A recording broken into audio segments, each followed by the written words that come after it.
পরিষ্কার করবো, পুরো ক্লিন করে নেব। তো এটা কতদিন থেকে পরিষ্কার করা হয়নি। আর এইখানে দেখুন আমার মেয়ের যে খাবারটা আমি বানাই, মানে ছেড়ে লাগা দুধ দিয়ে যে খাবারটা বানাই, সেটা এখানে চামচ দিয়ে যখন নেই তখনই পড়ে। যতবারই পরিষ্কার করি তারপরে খাবারটা যখন বানাইতে যাই আবার পড়ে যায়। তো এইটা যতই পরিষ্কার করি না কেন তাও নোংরা হয়ে যায়। তো আজকে আমি পুরো ড্রেসিংটাকে আমি মানে ক্লিন করে নেব। আর কিছু জামা কাপড় আছে সেগুলো গুছিয়ে নেবো। মানে আজকে ঘরটাকে একটু আমি সাজিয়ে গুছিয়ে রাখবো। আগে সরিয়ে রাখি। তো এই সার্ফের জল দিয়ে আর আমার মেয়ের একটা জামা নিয়েছি, সুতির জামা, তো এইটা দিয়ে আজকে পরিষ্কার করবো। আর যে কোনো জিনিস মানে এরকম ড্রেসিং টেবিল বা শোকেস টোকেস যদি থাকে আলমারিগুলোতে সুতির কাপড় দিয়ে মুছলে পরে ভালো হয়, কোনো কিছু দাগ চোখ থাকে না, পরিষ্কার করে দেবো। আর শুকনো ন্যাকড়া দিয়ে যদি মোছা যায় তাহলে কিন্তু খুব একটা বেশি পরিষ্কার হবে।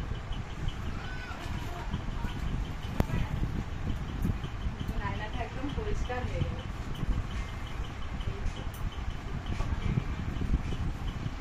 একদম পরিষ্কার করে নতুনের মতো করে দেবো। কোথায় যাবি? দাদুর বাড়িতে। দাদুর বাড়ি কেন? এমনিতেই। এমনিতে খাওয়া দাওয়া আছে আজকে মনে হয় ওর। ও আমাকে বলতেছে না, ও বলতেছে এমনিতে। এমনিতে না কেউ দাদুর বাড়ি যাবে।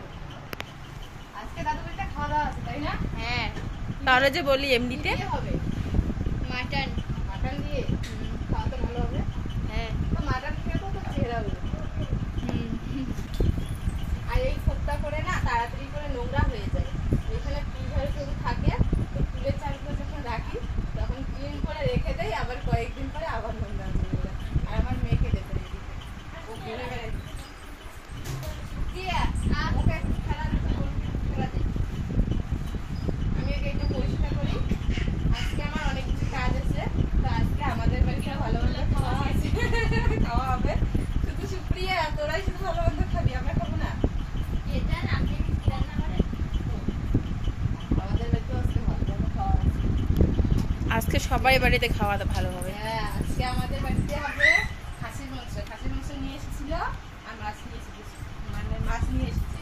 তো মাছ খাবে হচ্ছে বাবা আর মা, আর মাংস খাবো আমরা 3 জন। আমাদের বাড়িতে টোটাল হচ্ছে 6 জন মানুষ। তো 6 জনের মধ্যে আমার মেয়ের কথা বাড়ি দাও, ও তো অল্প খাবে, মানে ওর খাওয়া না খাওয়া সবার। আর ও বলতেছে নামে দে, মা এখানে আসে না, পড়ে যাওয়া। বুনু বুনু বুনু বুনু বুনু হাসো হাসো, এই দেখো বুনু হাসো, নাচো নাচো। এখন কিন্তু আমি ফুলগুলো ধুয়ে নিচ্ছি আর ফুলের মধ্যে দিয়ে দিচ্ছি কমফোর্ট আর ছাপ দিয়েছিলাম। তো ছাপ আর কমফোর্ট দিয়ে যে কোনো জিনিস যদি ধোয়া যায় একদম কিন্তু চকচকে হয়ে যায়। আর ফুলগুলো দেখুন সার্ফের জলে একদম চুবিয়ে নিয়ে তারপর মোটরের জল দিয়ে ভালো করে ধুয়ে নিচ্ছি। ফুলের মধ্যে যে নোংরাগুলো আছে সব চলে যাচ্ছে। তো একই রকম করে সবগুলো ফুল কিন্তু আমি ধুয়ে নেব। আর এই ফুলগুলো কিন্তু আমি কিছুদিন পর পর ধুয়ে দিই, যার জন্য কিন্তু ফুলগুলো এখনও পর্যন্ত ভালো আছে। কারণ আমি যে কোনো জিনিস না খুব যত্ন করে রেখে দিই। তো যত্ন করে যে কোনো জিনিস রাখলে পরে অনেক দিন ধরে ভালো থাকে। আর আজকে আমরা কিন্তু ডাক্তারের কাছে যাব, যার জন্য আমি একটু তাড়াহুড়ো করতেছি। আর এইখানে দেখুন ফুলগুলো ধোয়ার সময় একটা করে ফুল আবার খুলে যাচ্ছে।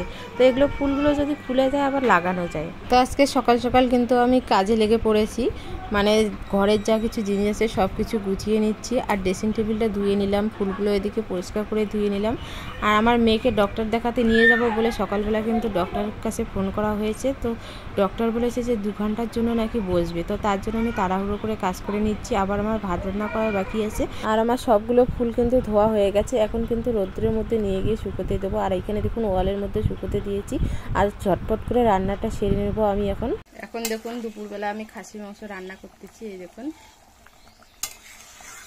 রান্নাটা আর হয়ে গেছে। এই যে ঝোলটা একটু পাতলা পাতলা করেছি। খাসির ঝোলটাই কিন্তু ভালো লাগে, টেস্ট লাগে বেশি। আর একটু জাল করে নিয়ে গরম মশলাগুলো দিয়ে নামিয়ে নেব। আর এইখানে দেখুন মাছের ঝোল আছে। এই যে তো মা আর বাবাও মাংস খাবে না, যার জন্য মাছ নিয়ে এসেছে, মাছ ঝোল করে রেখেছি। এখানে ভাত আছে আর এখানে আছে ঢেঁকি শাক।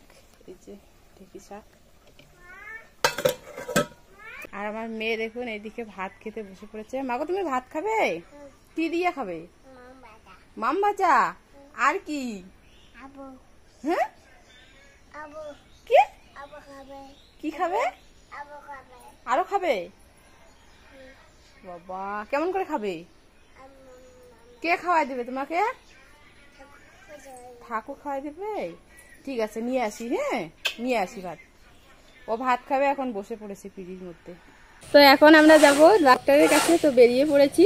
আর আমার মেয়ের দেখুন গালের মধ্যে দাগ হয়েছিল, তো কি যে লেগেছিল জানি না, তো একটু কমেছে লালটা, মানে বড় বড়টা আছে এখনো। আর পায়ের তলায় আছে, তো একটা জুতো পরা আছে, তো যার জন্য দেখা যাচ্ছে না।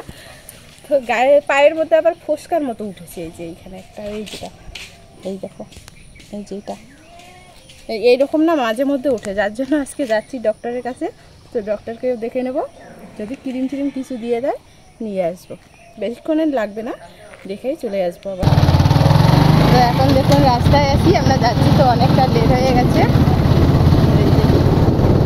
ডাক্তারবাবু মনে হয় এতক্ষণে বসে গেছে, তাড়াতাড়ি করে চলে যাব।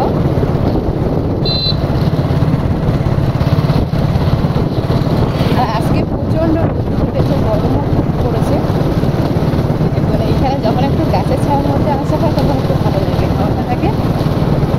আর এদিকে আমার মেয়েকে দেখুন গাড়িতে উঠেও ভীষণই খুশি হয়েছে। আর ওকে আমি জিজ্ঞেস করতেছি যে মা আমরা কোথায় যাচ্ছি বলো তো। ও বলতেছে যে দিনহাটায় যাব।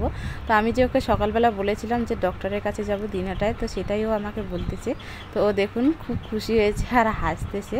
আর এখানে কিন্তু আমি ভয়েস ওভার দিয়েছি, কারণটা হচ্ছে যখন আমি ভিডিওটা করেছিলাম তখন কীরকম একটা সাউন্ড এসেছে, বিচ্ছিরি একটা সাউন্ড, যার জন্য আমি সাউন্ডটা অফ করে দিয়েছি। তো দেখা হচ্ছে একটু পরে, চলুন। আর ডক্টরের এই জায়গায় দেখুন কি ভিড়টাই না পড়েছে। তো আমরা এই ভিড়ের মধ্যে এখন এসে পড়েছি, আর আমি কিন্তু লাইনে দাঁড়িয়ে আছি, আর আমার দাদাও কিন্তু এখানে এসেছে।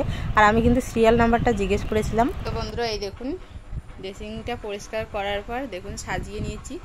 তো ফুলগুলো কিন্তু ধুয়ে দিয়েছি, আমি একদম পরিষ্কার করে নিয়েছি ঝকঝকে। তো দেখুন কীরকম লাগতেছে, ড্রেসিংটা একদম সাজিয়ে গুছিয়ে রেখেছি, এই যে। আর শোকেসটাও দেখুন একদম ক্লিন করে নিয়েছি, দেখুন কত সুন্দর লাগতেছে এখন। তো আমার ড্রেসিং টেবিলটা সাজানো কীরকম হয়েছে তা অবশ্যই কিন্তু কমেন্ট করে জানাবেন কীরকম লাগতেছে। আর আজকে যখন ডক্টরের কাছে নাম লেখাইছিলাম ফোনে, তো তখনই বলেছিল কি 2 ঘন্টার জন্য ডক্টর বসবে, তো যার জন্য ভিড়টা বেশি হয়েছে। তো একটু লেটে গিয়েছিলাম, তো লেটে গিয়ে যে মেইন ভিড়টা, সেই ভিড়ের মধ্যে আমরা পড়েছি। তো বন্ধুরা আজকের ভিডিওটা এখানেই শেষ করছি। তো আজকের মতো সবাইকে টাটা, দেখা হচ্ছে নতুন একটা ব্লগে।